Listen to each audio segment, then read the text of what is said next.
हजारों साल पहले की बात है। घनघोर वर्षा हो रही थी और नर्मदा का पानी उफान पर था।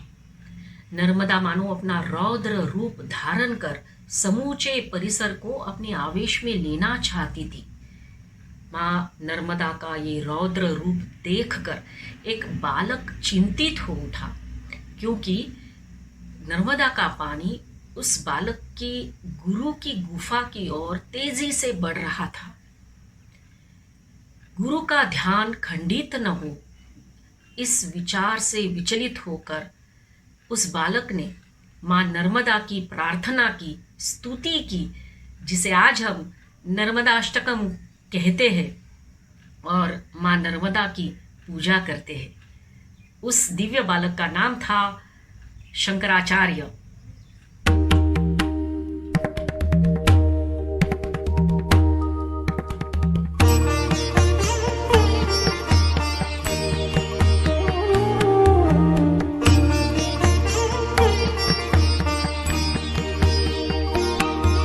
सबिन्दु सिन्धु शुष्कलतरङ्गभृङ्गरञ्जितं द्विषत्सु पापजातजातकारिवारि संयुतं कृतान्तदूतकालभूतभीतिहारिवर्मदे त्वदीयपादपङ्कजं नमामि देवि नर्मदे त्वदीयपादपङ्कजं नमामि देवि नर्मदे।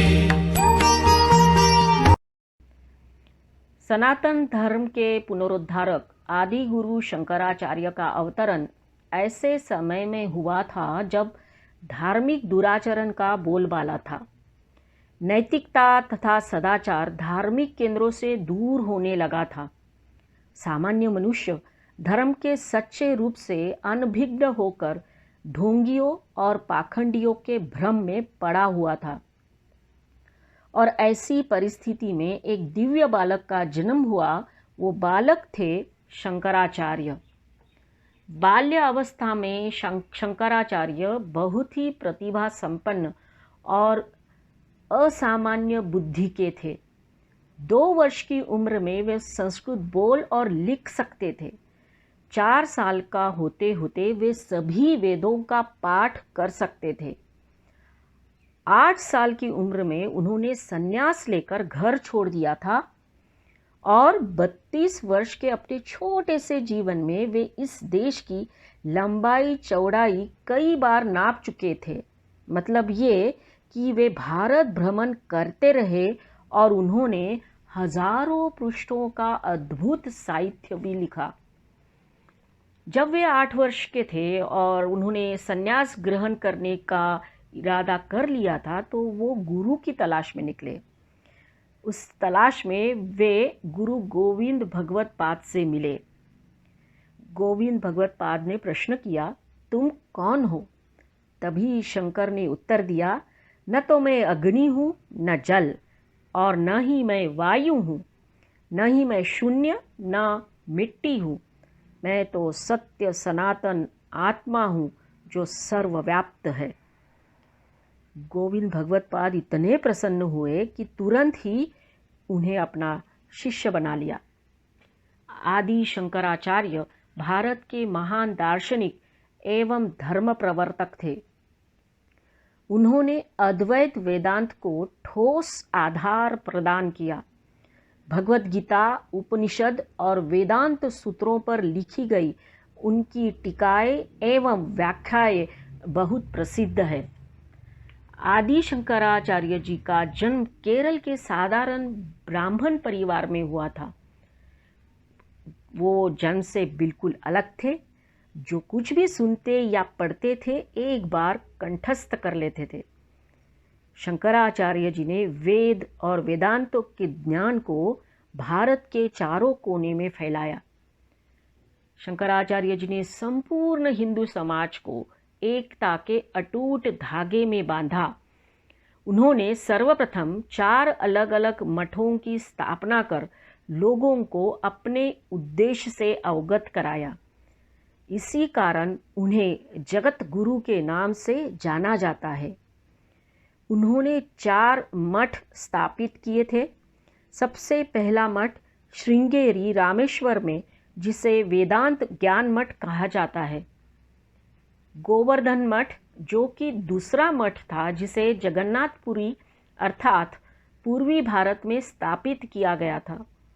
शारदा मठ, जिसे कलिका मठ कहा जाता है, द्वारकाधीश अर्थात पश्चिम भारत में स्थापित किया गया। ज्योतिपीठ मठ, जिसे बद्रिकाश्रम भी कहा जाता है, जो कि चौथा और अंतिम मठ जो बद्रीनाथ में स्थापित किया गया था। शंकराचार्य जी ने इस ब्रह्म वाक्य को प्रचारित किया था कि ब्रह्म ही सत्य है और जगत माया। आदि शंकराचार्य जी ने ये भी कहा कि मनुष्य की प्रणाली को जानने से हमें सारे ब्रह्मांड को जानने का मौका मिलता है या ब्रह्मांड को हम जान सकते हैं। अब देखिए, आधुनिक भौतिक शास्त्र जो हमें सिखाया जाता है या बताया जाता है, वो भी यही कहता है कि सारा ब्रह्मांड मूल रूप से एक ऊर्जा है। मतलब ब्रह्मांड में एक ही चीज़ है, वो है ऊर्जा। इसी तरह से सैकड़ों साल पहले शंकराचार्य जी ने कहा था कि सृष्टि और सृष्टिकर्ता एक ही है। भारतीय प्राच्य परंपरा में आद्य शंकराचार्य को शिव का अवतार माना जाता है। आज हजारों साल से भी ज़्यादा साल होने के बाद भी उनके लिखे गए मंत्र लोगों के दिलों में जीवित है। शंकराचार्य महान दार्शनिक, परम ज्ञानी संत के साथ साथ समाज सुधारक भी थे। तत्कालीन समाज में प्रचलित कई कुरीतियों का उन्होंने प्रबल विरोध तो किया ही, पर उसके साथ साथ उन्हें दूर करने में अपना महत्वपूर्ण योगदान दिया। शंकराचार्य जी ने कैसे कुरीतियों को बंद किया, इसका एक उदाहरण हम आपके सामने रखना चाहते हैं। ये नारियल है जिसे हम श्रीफल कहते हैं। इस श्रीफल को हम भगवान के चरणों में अर्पित करते हैं और हमारी हर पूजा में इस नारियल का समावेश होता है।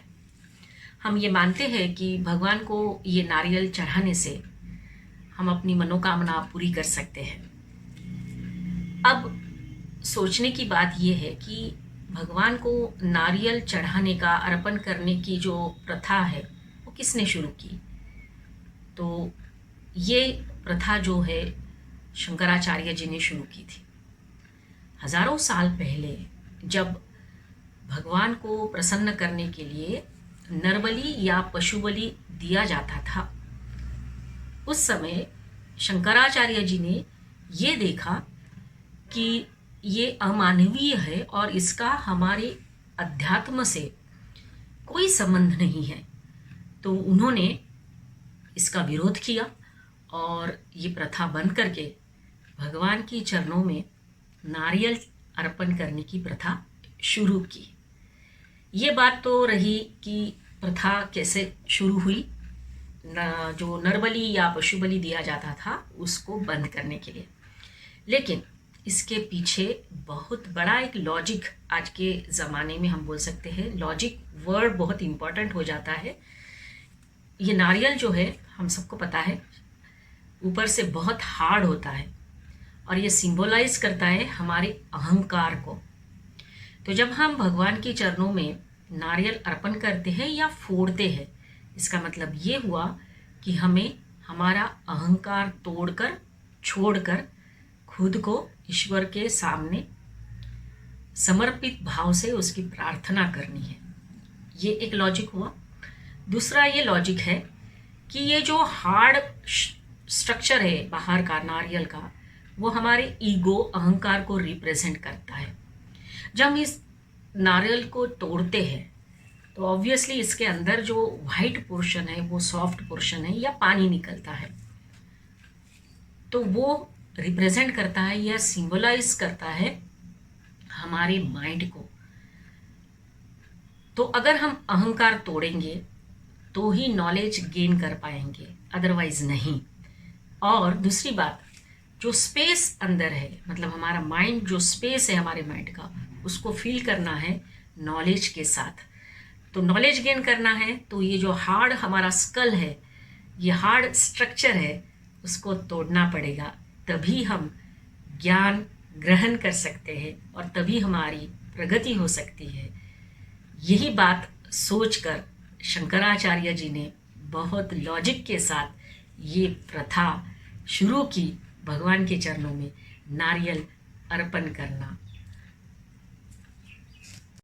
शंकराचार्य जी ने जो आध्यात्मिक ज्ञान चारों तरफ फैलाया, उनकी बातों को आज के वर्ल्ड में हम जोड़कर उससे कुछ सीख सकते हैं। आध्यात्मिक ज्ञान को वैज्ञानिक ज्ञान के साथ जोड़कर उसे अपने मन में, अपने हृदय में प्रज्वलित करना पड़ेगा। यही हमारी ताकत रही है, यही हमारा रास्ता और तरीका रहा है। ये हमारे लिए सबसे बड़ी संपत्ति होगी और ये हमारे राष्ट्र का भविष्य भी होगा। अगर हम ये कर सकते हैं या कर लेते हैं तो सारी दुनिया को हम मार्गदर्शन कर सकेंगे और हम हमारे भारतवर्ष को एक समर्थ भारत बनाकर दिखा सकते हैं। अगर आपको हमारा ये वीडियो पसंद आया हो तो ज़रूर लाइक करिए, शेयर करिए, सब्सक्राइब करिए। और एक बात हम ये कहना चाहते हैं कि आपके सजेशंस हमारे लिए बहुत इम्पॉर्टेंट है। आप कौन से टॉपिक पे या कौन से अलग अलग विषयों पर हमारे चैनल के द्वारा कुछ सुनना चाहेंगे, वो आप कमेंट में लिख सकते हैं, हमें फीडबैक दे सकते हैं। और